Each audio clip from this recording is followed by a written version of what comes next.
আরও 4% ডিএ ঘোষণা করা হলো রাজ্য সরকারি কর্মচারীদের জন্য। গত জানুয়ারি মাসেই 4% ডিএ বাড়িয়েছিল এই রাজ্য সরকার।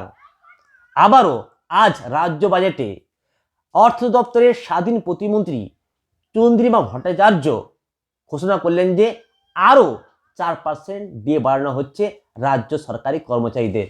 অর্থাৎ এই 2 মাসের মধ্যেই 8% ডিএ বাড়ানো হলো রাজ্য সরকারি কর্মচারীদের। কেন্দ্রীয় সরকারি কর্মচারীরা 46% হারে ডিএ পান। অন্যদিকে এই 8% বেড়ে গিয়ে রাজ্য সরকারি কর্মচারীদের ডিএর পরিমাণ হচ্ছে 14%।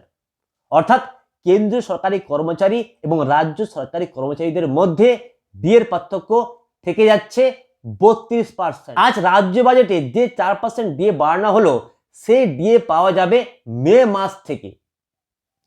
এখন প্রশ্ন হচ্ছে, যে সমস্ত রাজ্য সরকারি কর্মচারীরা এতদিন ন্যায্য ডিএর জন্য আন্দোলন করছেন, অনশন করছেন, ধর্ণা দিচ্ছেন, র্যালি করছেন, তারা কি এই অতিরিক্ত 4% ডিএ পেয়ে খুশি হয়ে যাবেন এবং তারা ধর্ণা করা, আন্দোলন করা, র্যালি করা বন্ধ করে দিবেন?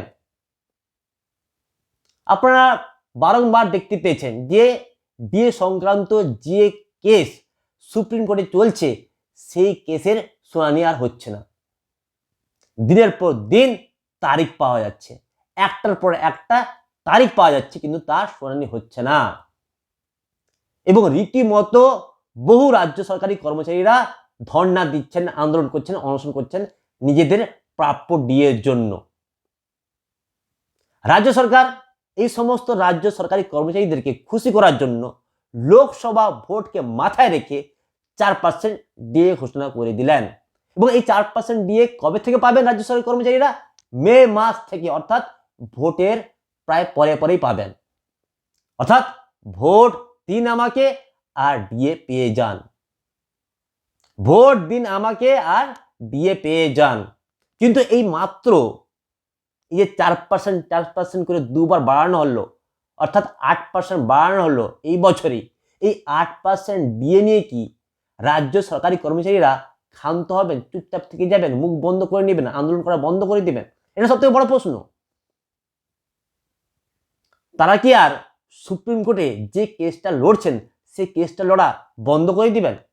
যদিও এই কেসের গতি কি হবে বা এই কেসে কি যে রায় পাওয়া যাবে তা বলা বড়ই কঠিন, কারণ এখনো পর্যন্ত একটা শুনানি হলো না, শুধুমাত্র ডেটের পর ডেট পাওয়া যাচ্ছে। তবে এটা পরিষ্কার যে রাজ্য সরকারি কর্মচারীরা যেভাবে দিনের পর দিন আন্দোলন করে চলেছেন, তাতে কিন্তু সরকার নড়ে গিয়েছে। সরকার নড়ে গিয়েছে বলেই এই 4% ডিএ ঘোষণা করলো রাজ্য বাজেটে। কারণ কদিন আগে 4% ডিএ ঘোষণা করেছিল, আবারও আজ রাজ্য বাজেটে 4% ডিএ ঘোষণা করে দিল। কারণ কি? কারণ হচ্ছে লোকসভা ভোটের আগে এই সমস্ত রাজ্য সরকারি কর্মচারীদেরকে খুশি করা। এখন প্রশ্ন হচ্ছে, এই রাজ্য সরকারি কর্মচারীরা কতটা খুশি হয়, এবং যদি খুশি হয়ে তারা এই যে আন্দোলন করছে, এই যে র্যালি করছে, এই ধর্ণা করছে, যদি এই ধর্ণা, র্যালি, আন্দোলন বন্ধ করে দেয়, তাহলে তো আখেরে রাজ্য সরকারের লাভই হবে। তো বন্ধুরা, আপনাদের কি মনে হয়, যে সমস্ত রাজ্য সরকারি কর্মচারীরা আছেন তারা কি এই যে 32% ডিএ পাচ্ছেন না, এই 32% ডিএ ভুলে গিয়ে শুধুমাত্র 14% ডিএ নিয়ে খুশিতে চুপচাপ থেকে যাবেন? আনন্দিত হয়ে ধেই ধেই করে নাচতে শুরু করবেন যে হ্যাঁ ঠিকই আছে, আমাদের 14% ডিএ দেওয়া হচ্ছে, এতেই আমরা খুশি, এবার থেকে আমরা ধেই ধেই করে নাচবো, আমাদের আর ডিএর প্রয়োজন নেই, আমরা কেসও করবো না, আমরা আন্দোলনও করবো না, আমরা র্যালিও করবো না?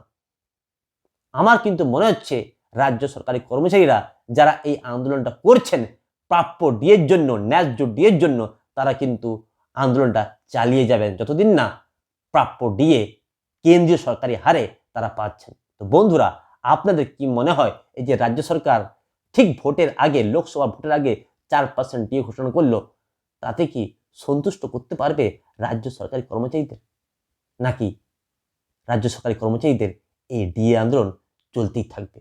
অবশ্যই আপনারা কমেন্ট বক্সে লিখে জানাবেন।